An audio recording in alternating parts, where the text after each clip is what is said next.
இப்பொழுது கூட நேற்று கூட நான் தொலைக்காட்சியில் பார்த்தேன், நீங்க கேட்பீங்கன்னு எதிர்பார்த்தேன். துணை முதல்வர் மன்மிகு உதயநிதி அவர்கள் அருமையான ஒரு கருத்தை சொல்லியிருக்கிறார்.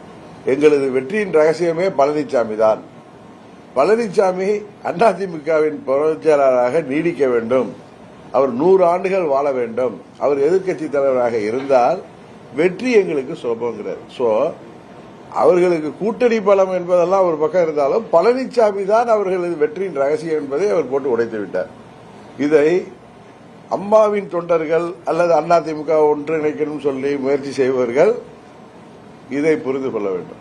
பழனிசாமி பொதுச் செயலாளராக இருக்கிற வரை அது திமுகவுக்கு வெற்றியை தரும் என்று அவர் துணை முதலமைச்சர் சொன்னது நீங்கள் வேண்டுமானாலும் வேறுபாடாக பார்க்கலாம். அது அவர் உண்மையை சொல்லியிருக்கிறார். அவர் சிலைடையாக சொல்லியிருந்தாலும் வஞ்ச புகழ்ச்சியாக பழனிசாமியை பற்றி சொல்லியிருந்தாலும் உண்மை அதுதான். உறுதியாக பழனிசாமி என்கிற சுயநலமிக்க துரோக சிந்தனை உள்ள மனிதர் இருக்கும் வரை, அதிமுகவின் பொதுச் செயலாளர் இருக்கும் வரை அதிமுக ஆட்சிக்கு வராது என்பதுதான் உண்மை.